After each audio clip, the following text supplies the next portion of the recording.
انتقام کا جنگل۔ بوڑھا آدمی کئی سال تک جنگل میں رہا۔ اس نے اپنے زمانے میں بہت سی چیزیں دیکھی تھیں، لیکن کوئی بھی چیز اسے اس سانحے کے لیے تیار نہیں کر سکتی تھی جو اس پر آئے گا۔ ایک دن اس کی بیٹی بیریاں اکٹھی کر رہی تھی جب اس پر ریچھ نے حملہ کر دیا۔ بوڑھا آدمی اس کی چیخیں سن کر اس کی مدد کے لیے دوڑ پڑا، لیکن بہت دیر ہو چکی تھی۔ وہ پہلے ہی مر چکی تھی۔ بوڑھا شخص تباہ ہو گیا تھا۔ اس نے اس ریچھ سے بدلہ لینے کا عہد کیا جس نے اس کی بیٹی کی جان لی تھی۔ وہ ہر دن جنگل میں ریچھ کی تلاش میں گزارتا تھا۔ آخرکار ایک دن اسے ریچھ مل گیا۔ وہ اس پر حملہ کرنے ہی والا تھا کہ وہ رک گیا۔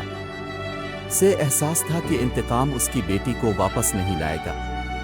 یہ اسے بہتر محسوس نہیں کرے گا۔ بوڑھا پلٹا اور چلا گیا۔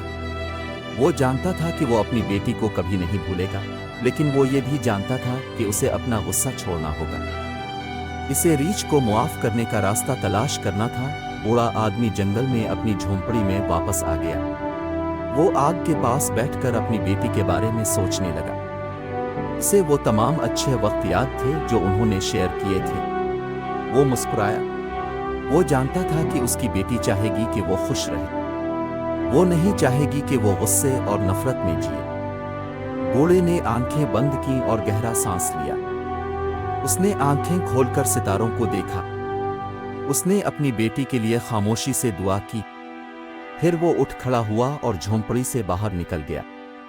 اس نے ایک آخری نظر جنگل پر ڈالی اور پھر وہاں سے چلنے لگا۔ وہ جانتا تھا کہ وہ اپنی بیٹی کو کبھی نہیں بھولے گا، لیکن وہ یہ بھی جانتا تھا کہ آخرکار وہ اپنا غصہ چھوڑ سکتا ہے۔ اسے سکون مل گیا۔